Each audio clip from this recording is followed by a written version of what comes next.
be nice if I could loan my expertise while I'm asleep to people that I want using a version of me. And I'm working on digital twin of myself. This guy here is Parth Patil, the AI advisor to billionaire, LinkedIn founder, and OpenAI investor Reid Hoffman.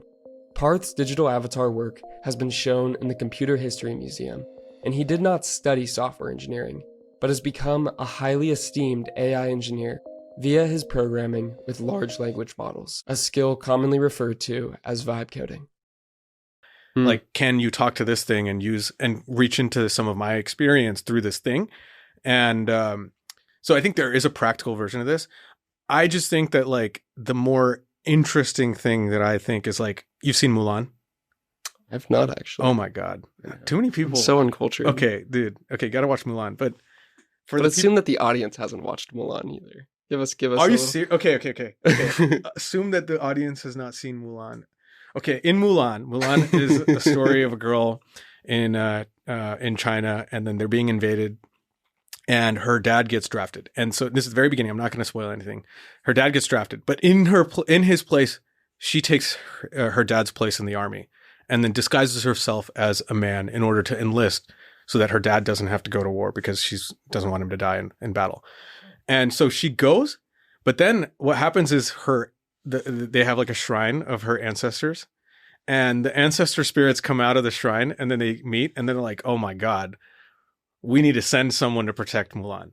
So they send a spirit down and his name is Mushu. He takes the form of a tiny dragon.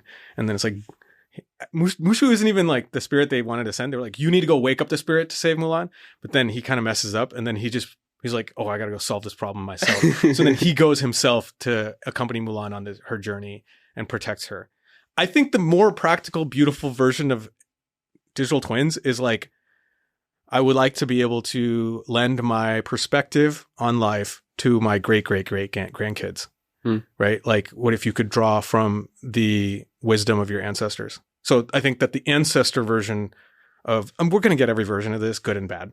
Digital twins will be every version of this. I think in many of these cases, like what you're talking about, that you're going to get every version of this, good and bad. I think one of the more interesting, positive versions of this is like, I wish I could talk to my ancestors, or a version of them, or an agent that like embodies their published body of work that I can lean on. And it's not them. It's like more like a painting in Harry Potter that's like animated that you can talk to. And we're going to get that.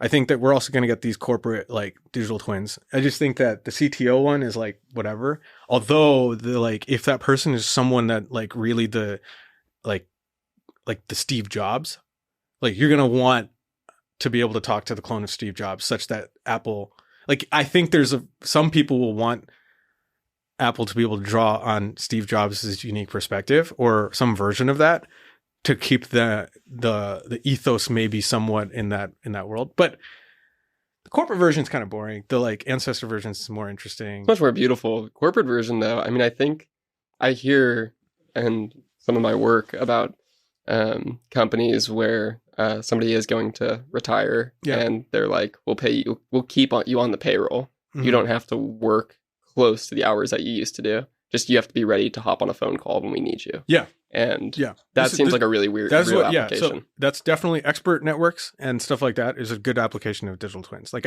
I do think that this is very likely that, because people keep trying to hire me, but I don't have a job. So I'm like, I say no. And then people are like, well, you cloned Reid. Can you clone yourself? Because I would pay to talk to it. I'm like, that immediately, it's like the question of like, is this a new market? What's the size of this market? Expert networks, me loaning my unique perspective on life to people and then charging for it. Can this clone pay the rent?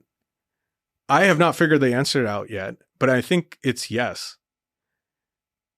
Like, and you can scale your expertise through this kind of like experience. So yes, I think it'll happen. If you enjoyed that clip, you can find the full episode somewhere over here. It's going to be over there. I'm going to make sure it's over there. And if the content is interesting, it really helps if you click that subscribe button. And if it's not interesting, it helps a lot if you just let me know why. I'd love to improve at this, and your feedback means the world. Thank you so much for watching.